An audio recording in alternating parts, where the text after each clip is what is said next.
बालिका बहू, तेरी शादी होने वाली है अगले महीने। ये बस्ता उठाकर कॉलेज जाना बंद कर दे अब। अरे कैसी बात कर रही हो, अभी उसकी उम्र ही क्या है। इतनी जल्दी शादी करने का फैसला मैं नहीं लेने वाला। फैसला लेने के लिए तुम्हें कहा किसने है? अरे मैंने कह दी शादी है तो है अगले महीने। बेचारी अमिता करती भी तो क्या, छोटी सी उम्र में बन जाती है अपने से 2 गुने उम्र के आदमी की बीवी। शादी के बाद देर रात पति घर आता है। खाना लगाओ, भूख लग रही है। अमिता खाना लगाती है। ये क्या बनाया है? वो सारा खाना फेंक देता है। कर्म ही खराब थे जो इतनी कम उम्र के लड़के से शादी करा दी। तभी वहाँ अमिता की सास आ जाती है। अरे हमें क्या पता था कि ये इतनी कामकाज में ढीली है। इसकी माँ ने तो कहा था रॉकेट की स्पीड से काम करती है।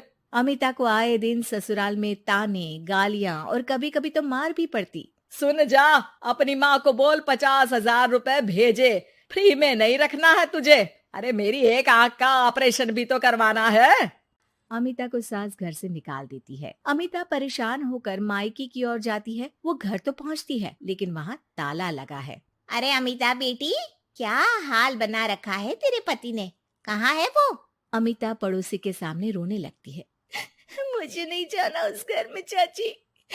मेरे मम्मी पापा कहाँ है? उन लोगों ने तो ये मकान छोड़ दिया बिटिया। वो लोग तो कहीं और शहर चले गए। तुझे नहीं बताया? अमिता जोर जोर से रोने लगती है। नहीं बताया? ये क्या कर गए माँ पिताजी मेरे साथ? मेरी जिंदगी तो ढंग से भी खराब है। अब मैं क्या करूं? अमिता रोते हुए वहाँ से जा रही होती है कि उसे एक औरत मिलती है। अरे सुनो तो, रो क्यों रही हो? तो क्या करूं? हंसू? अमिता उस औरत को अपनी सारी कहानी बताती है। देखो, मेरा सिलाई का काम है। अगर तुम चाहो तो मेरे साथ ये काम कर सकती हो। बदले में मैं तुम्हें रहने की जगह, खाना और 1 दिन का 100 रुपया भी दूंगी। अमिता कुछ सोचती है और फिर उस औरत के साथ चल देती है। अब क्या था, अमिता की जिंदगी अपने मायके और ससुराल से दूर एक नए सिरे से शुरू होती है। रहना खाना फ्री होने के कारण अमिता रोज का पैसा बचा लेती। वो आसपास के लोगों के भी कपड़े सिलने लगी। और एक दिन सिलाई सेंटर की एक औरत कहती है, अरे वो साड़ी की कंपनी है ना, वो बिक रही है। पास बैठी अमिता सारी बात सुन रही थी। हाँ हाँ, बिक तो रही है, लेकिन उस बंद पड़ी मनहूस कंपनी को खरीदेगा कौन? तभी तो इतनी सस्ती बिक रही है, लेकिन कोई खरीदार नहीं है। फिर भी कितने की बिक रही है? अरे पूरे 5 लाख में मशीनों के साथ। लेकिन यहाँ कोई लेबर काम नहीं करेगा। पुराने मालिक ने किसी को पैसे ही नहीं दिए। उन लोगों ने कहा है कि जो नया मालिक आएगा वो लोगों को पैसा देगा। 5 लाख। अमिता घर आती है और अपने पैसे गिनती है। पूरे 3 लाख। अमिता सिलाई सेंटर वाली उस औरत के पास जाकर कहती है, चाची, मैंने इतने साल की कमाई में ये पैसे जमा किए हैं। पूरे 3 लाख है। वो बंद साड़ी की फैक्ट्री मैं खरीदना चाहती हूँ।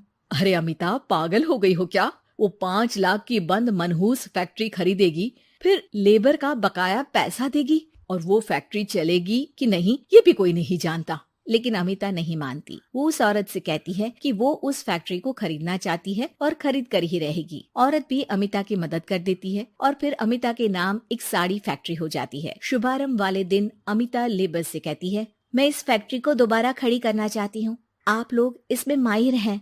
मैं नहीं जानती कि पहले वाला मालिक के काम करने का क्या तरीका था, लेकिन मैं अपनी योजनाओं के साथ आई हूँ। मेरे पास आप लोगों को देने के लिए अभी तो पैसे नहीं है, लेकिन मैं वादा करती हूँ 3 महीने में आप लोगों के पैसे ब्याज सहित आप लोगों को दे दूंगी। और ये क्या बात होती है? हम सारा दिन फिर से काम करें और पैसे ना मिले तो हम खाएंगे क्या? सिर्फ 3 महीने की बात है। वैसे भी आप लोग बिना काम के यहाँ नए मालिक के इंतजार में बैठे ही थे। मैं काम करना चाहती हूँ और 3 महीने में सारे पैसे देने का वादा भी करती हूँ। लेबर आपस में सलाह करते हैं और अमिता की बात मान लेते हैं। सिलाई सेंटर से मशीन, सिलाई और कपड़े के ज्ञान में माहिर हो चुकी अमिता सभी के साथ मिलकर खुद काम करती। शहर और दूसरे शहरों में घूम घूम कर साड़ी का डिजाइन दिखाती और ऑर्डर लेती। अमिता को कई जगह से ऑर्डर आ जाते हैं। कई लोग उसके काम को सराहते तो कई आलोचना भी करते। अरे बड़े बड़े व्यापारी बैठे हैं, यहाँ तू कहाँ टिकेगी? लाओ दिखाओ कैसी साड़ी बना रही है तुम्हारी फैक्ट्री। अमिता उन लोगों को साड़ी के डिजाइन दिखाती है कि तभी वहाँ व्यापारी की बीवी आ जाती है। हाय रे, कितनी प्यारी साड़ी है ये। बड़ी महंगी लगती है, मेरे लिए ले लो ना जी। और हाँ, अपनी दुकान में भी रख लो इसे, बहुत बिकेगी मैं कहती हूँ। अमिता मुस्कुराती है। अरे सेठ जी, बड़े बड़े व्यापारियों से नहीं, पर अच्छी डिजाइन और क्वालिटी से बाजार में चलती है। अब बताओ कितने का ऑर्डर है आपका? धीरे धीरे अमिता का आत्मविश्वास और बढ़ता है। बड़े बड़े ऑर्डर्स के लिए वो खुद लेबर्स के साथ मिलकर सारा दिन सारी रात काम करती। और फिर वो दिन भी आ जाता है जब अमिता को लेबर को पैसे देने होते हैं। मैं आप लोगों से 3 महीने बाद आज के दिन ये बात करना चाहती हूँ कि मैंने जितने पैसे देने की आपसे बात की थी उतने मैं नहीं दे सकती।